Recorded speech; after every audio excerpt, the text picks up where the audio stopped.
चलो एक लंबे सफ़र की एक शुरुआत करते हैं। रिक्रिएशन रनिंग को समझने की कोशिश करते हैं। ज़िंदगी में काफ़ी बार ये होता है कि भई हमें डॉक्टर कहता है कि भाई अभी आप थोड़ा चलो। आपको बाकायदा प्रिस्क्रिप्शन में लिख के देता है कि भई 40 मिनट चलो, या कोई आपको कहता है कि रोज़ के 10,000 स्टेप्स चलना बहुत ज़रूरी है। चलते-चलते शनै-शनै आप अपने आस-पास देखते हो और पता चलता है कि दुनिया तो दौड़ रही है। आपके फ्रेंड्स, आपके ऑफ़िस के कलीग, आप देख रहे हो कि कोई मैराथन रन कर रहा है, कोई हाफ मैराथन कर रहा है, कुछ फुल मैराथन कर रहा है, और कभी-कभी आप भी इंस्पायर हो जाते हैं और आप चाहते हैं कि आप भी रन करें। तो रनिंग जर्नी में चलो देखते हैं कि जिन लोगों ने ऑलरेडी रनिंग को एज़ अ साइंस समझने की कोशिश किया है, उन्होंने क्या-क्या थियरी रखी है, कौन-कौन सी थियरी पे रनिंग के बेसिक फंडामेंटल्स बेस्ड हैं, उसकी ये पूरी जर्नी है। सो रनिंग में जब आप नए-नए आते हैं तो आपको पता चलता है कि भई 0 टू 5K किलोमीटर करके 5 किलोमीटर का एक डिस्टेंस है जो लोग शुरुआत में करते हैं। फिर 10 किलोमीटर तक जाते हैं, फिर हाफ मैराथन डिस्टेंस तक जाते हैं और फुल मैराथन और बियॉन्ड दैट अल्ट्रा मैराथन, और उसके आगे तो कारवां बहुत लंबा चलता है।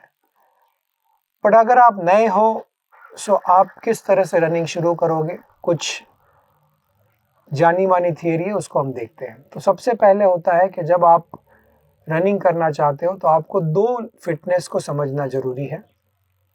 फिटनेस का पहला पहलू है जिसको कहते हैं सेंट्रल फिटनेस।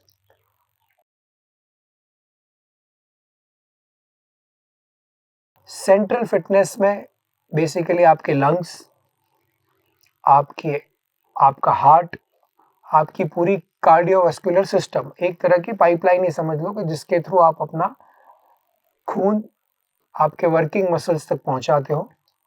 सो जो आप साँस लेके ऑक्सीजन लेने की कोशिश करते हो और वो ऑक्सीजन कितना इफ़ेक्टिवली आपके वर्किंग मसल्स, जैसे मैं खड़ा हूँ तो मैं दौड़ूँगा तो मेरे वर्किंग मसल्स में डेफ़िनेटली मेरे थाई मसल्स, जिसको क्वाड्रिसेप्स बोलते हैं, उसके पीछे जो ये अगर एगोनिस्ट है तो एंटागोनिस्ट मसल्स होते हैं, जिसको हम हैमस्ट्रिंग्स कहते हैं।